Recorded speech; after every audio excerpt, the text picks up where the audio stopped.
Did you know the brain burns more energy just worrying for an hour than your legs do walking for two? Yeah.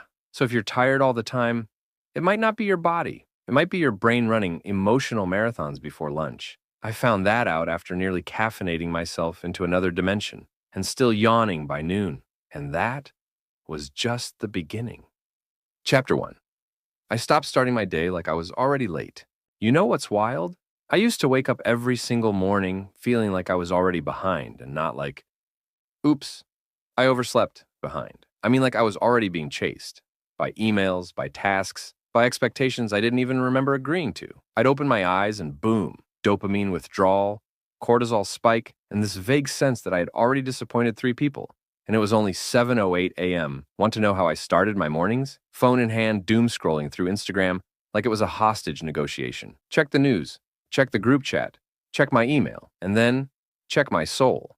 Yep, gone. Stolen sometime between the first notification and the third sponsored post about protein cereal. And here's what no one tells you. The way you start your day becomes your day. If you begin it overwhelmed, overstimulated, and undercaffeinated, congratulations, you've already lost. I was basically inviting burnout to breakfast. I didn't realize it then, but starting my day on defense was destroying me. My brain never had a chance to wake up slow, to think clearly, to decide who I wanted to be that day. It was like waking up in a courtroom and immediately being cross-examined by Slack, Gmail, and anxiety. Until one morning, total fluke, I forgot to charge my phone, woke up to silence. No screen, no alerts, no fake emergencies from Karen in finance. Just me, breathing, existing, fully unplugged for like 12 minutes.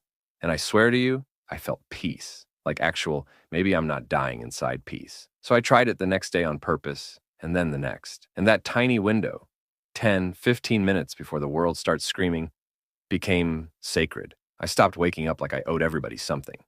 I stopped treating rest like a crime scene. I started slow.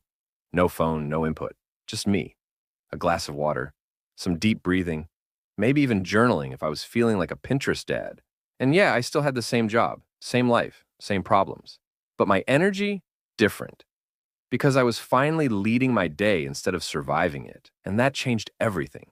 Look, I'm not saying you need to go full monk mode and chant affirmations while doing sun salutations. I'm saying this. The first 15 minutes of your day are like the steering wheel on a car. You grab it wrong, you crash. You grab it right, you still hit traffic. But at least you're not veering into a ditch. So maybe tomorrow, try waking up before the internet does. Let your brain stretch before it sprints. Trust me, Instagram can wait. Your peace can't. And hey, if you're already this deep into the video and haven't clicked away to go, just check something real quick. You might be one of the rare ones, the legends, the elite few who have an attention span longer than a goldfish. So while you're here, you might as well hit the thing. You know the one, the button, the bell, the digital high five. I don't want to say subscribe out loud because it sounds desperate, but if you don't, I might go back to waking up with my alarm screaming like a fire drill inside my skull. And you wouldn't want that, would you? Exactly. Chapter 2. I ate energy, not just food. So here's the part where I admit something embarrassing. There was a time, longer than I care to admit, when I thought I was healthy because I ate granola. You know, that crunchy kind with the sunflower seeds and optimism? Yeah, I'd sprinkle it on yogurt like I was better than people. Except 45 minutes later, I'd be face down on my desk like someone pulled my plug, and I'd wonder, why am I so tired? I just ate something healthy. Here's the thing they don't tell you in your Pinterest smoothie bowl phase. Not all food gives you energy. Some of it steals it, quietly, like a thief in the night with a PhD in metabolism. See, I was doing what most of us do. I was eating for fullness, for taste, for the illusion of control. But I wasn't eating for fuel. I was basically throwing logs on a fire, then getting mad when the fire turned into a puff of smoke. And the biggest culprits? Sugar, processed carbs, and those so-called healthy snacks that are basically candy bars in yoga pants. You ever have one of those energy bars that gives you everything except energy? Yeah. Those things could power a blood sugar spike big enough to light a small village for 22 minutes. And then, crash. Deep, irreversible nap vibes crash. Like, I need to close my eyes in this meeting and pretend I'm meditating, crash. I didn't realize how much food was messing with my energy until I started tracking how I felt after eating.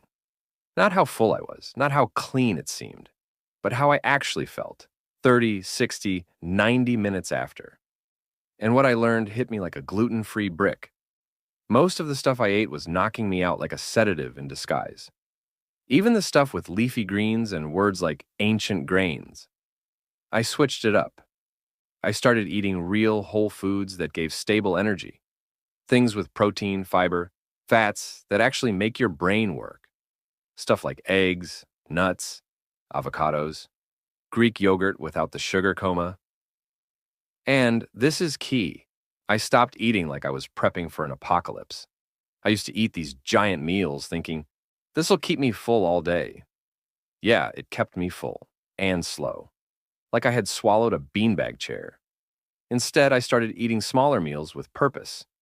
I ate to fuel the next few hours, not the next few decades. And you know what happened? No crash. Number 2, PM death spiral. No fantasizing about becoming a couch. Just steady energy.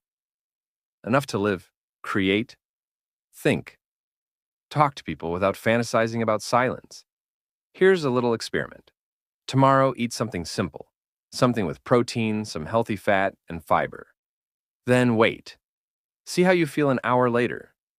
If your brain feels like a loading screen from 2003, it wasn't food.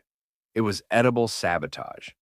You don't need a 6-month meal plan or a spreadsheet. You just need to eat stuff that helps you function. Imagine that. And listen, if this feels like a personal attack on your granola habits, good. That means it hit. That means your brain knows what's up. Maybe it's tired of being betrayed by cinnamon raisin betrayal disguised as wellness. Also, let's be honest. Your body is the original BS detector. It knows when it's being lied to by a nutrition label. And if you've ever eaten low-fat ice cream and then cried yourself to sleep, you know what I mean. Oh, and if this whole food thing feels overwhelming, don't worry. I'm not here to be your nutrition coach. I'm just here to whisper into your soul. Maybe the thing that's draining you is on your plate. So eat like your energy depends on it. Because, plot twist, it does. Also, if you haven't liked the video yet and you're still here, what are we doing? You're already emotionally invested. You're basically in a food mood situationship with me now. Might as well make it official. Hit the like, subscribe, whatever. Or don't. But if your lunch makes you fall asleep today, just know, I warned you. Chapter 3. I cut out the people who made me emotionally tired. You ever talk to someone and feel like you just ran a 5K, except you didn't move? You just sat there, nodding, smiling, listening to the same drama for the 74th time. And somehow, by the end of it, you're so drained, you could nap under a fluorescent light on airport carpet. Yeah, that's emotional fatigue. And it's real. More real than kale. And way more exhausting than a treadmill. I used to think I was just introverted, or bad at small talk, or maybe my iron was low. But no. I was just spending too much time with people who drained my soul, like they were sipping it through a compostable straw. You know the type. They never ask how you're doing, unless it's to pivot back to themselves. Every conversation is a monologue. Every text thread is a therapy session you didn't sign up for. And every hangout leaves you feeling like you need a spa day, a nap, and possibly a new identity. But here's the twist. Some of the most exhausting people in your life are nice. They're not toxic in the dramatic fire-starting way. They're emotionally exhausting in that I feel guilty setting boundaries with you kind of way. The kind where you leave their presence and immediately need to lay on the floor and stare at the ceiling. And for the longest time, I thought this kind of tired was normal. I thought that being a good person meant tolerating it, carrying it, absorbing it. Until one day, I read a quote that slapped me harder than my mom with a chancla. You are not required to set yourself on fire to keep other people warm. And I felt that in my bones. So I made a list, no joke, an actual list, of people who made me feel energized, and people who made me feel like I needed to reboot my entire operating system. And when I saw it all written out, Let's just say some friendships were actually just unpaid emotional labor contracts. And I started cutting cords, gently, quietly. No drama, just less availability. Fewer texts, more space. And the weirdest thing, no one really noticed. Turns out, the people who constantly drained me didn't actually care how I was doing. They just cared that I was available to fix them. And when I stopped being available, they moved on to the next free therapist. But you know what did change? My energy, my peace, my ability to think, create, sleep, exist, without that constant low hum of guilt and resentment. Emotional fatigue is sneaky because it wears the mask of being there for others. But listen, you can be kind without being a sponge. You can care without caring. You can love people and still leave them if they're making you feel like a rechargeable battery in a broken socket. And yeah, this part's uncomfortable. You might be thinking of a person right now. Someone close, someone you love, someone who drains you dry with a smile and a sad story, and 1,000 little, "Can I just call you real quick?" And I'm not saying cut everyone off and go live in a cave with your cat. I'm saying energy is expensive, and you only get so much of it each day. So maybe stop spending it on people who treat your attention like an open bar. Also, wild idea, maybe this is why you're tired all the time. Not because you don't sleep, but because you never stop processing people, their problems, their moods, their chaos. So give yourself permission to audit your circle. Not everyone deserves front row seats in your life. Some of them need to be moved back to the cheap seats, with binoculars, maybe a delay in audio. And if you've ever ghosted someone out of sheer emotional exhaustion, yeah, that wasn't you being flaky. That was your nervous system saying no, nope.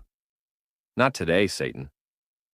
Oh, and if you're still watching this video and thinking, wow, this is hitting too close to home, then yeah, it's working. And honestly, you probably deserve a break from more than just people. So here's your mission after this video. Text one person. Hey, I'm going to be a bit off the grid for a bit. Just taking care of some stuff.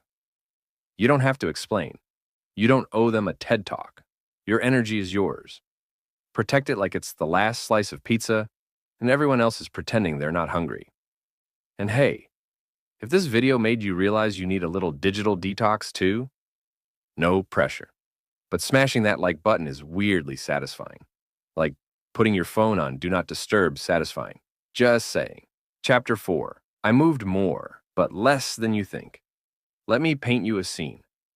I'm sitting on the edge of my bed, fully dressed for the gym, headbands, sneakers, the whole motivational Instagram ad package, and I'm paralyzed. Not physically, mentally, spiritually, existentially. I'm just sitting there, completely exhausted before I even touch the door handle. Why? Because for years, I believed this toxic little lie. You're tired because you're not working out enough. So naturally, I tried to fight exhaustion with intense workouts. I'm talking HIIT classes that felt like a hostage situation. Spin sessions that tried to kill me with techno music and screaming.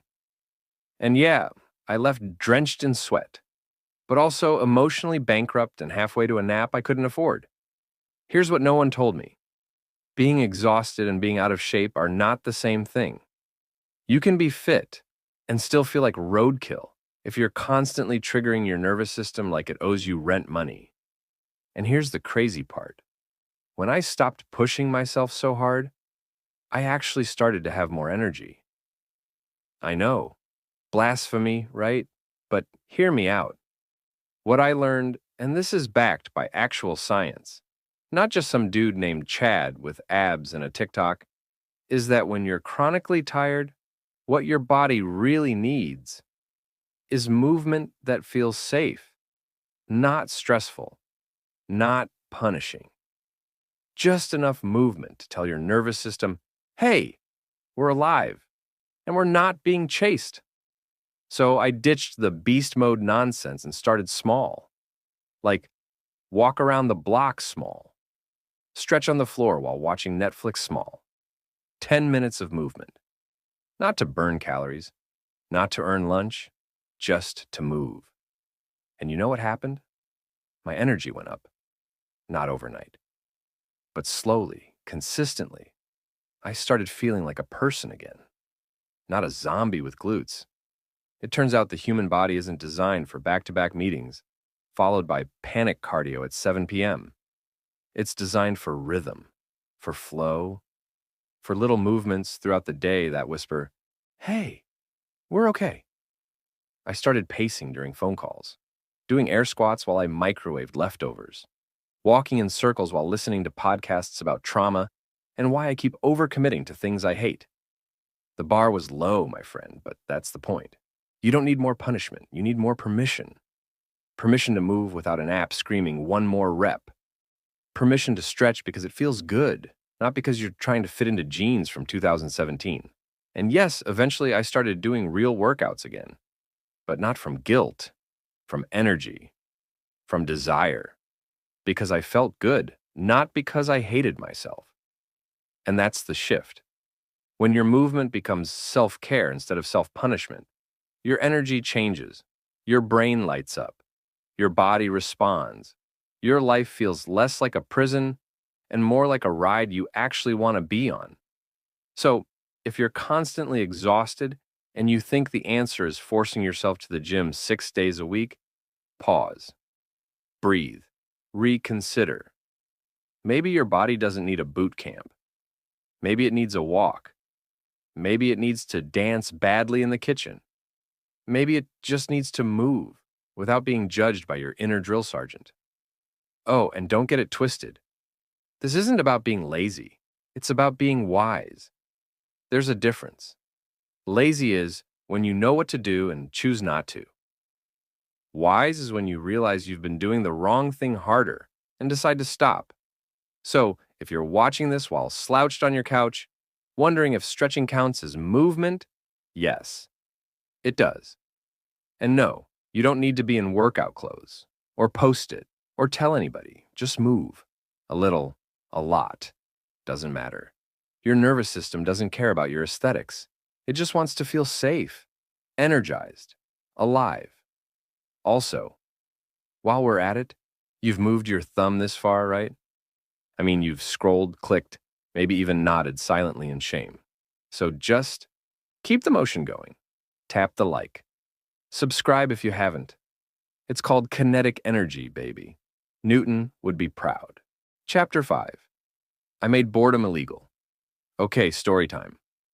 There was a stretch of my life, months, maybe even years, where I did everything right. I had a stable job, a decent apartment, a fridge that didn't smell like regret. I even went to the gym 3 times a week and meal prepped quinoa like a responsible adult who had accepted that fun was dead. And yet, I was exhausted. All the time. But not I've been working too hard, tired. More like my soul is in a coma, tired. You know that flavor of fatigue where nothing's technically wrong, but everything feels like wallpaper? The kind where you wake up and immediately start counting how many hours until you can go back to bed? Yeah, that. At first, I blamed work, then sleep, then gluten, then Mercury in retrograde. But none of it was the real problem. I was bored. Not nothing to do, bored. Emotionally bored. Spiritually bored. The kind of bored where your life is technically full, but everything inside it feels gray. Here's the part no one talks about. Boredom is exhausting. Not the kind where you're stuck in traffic. The kind where your days all look the same, feel the same, blur together like a rerun you never asked to watch. And when that kind of monotony sets in, your brain starts going into energy-saving mode. Literally. It stops firing up the good chemicals. No dopamine, no reward. Just this endless fog of me. And it's dangerous. Because it doesn't feel like a problem you need to fix. It feels like you're the problem. So I started doing something radical. I made boredom illegal. Now, before you imagine me skydiving and buying a motorcycle, relax.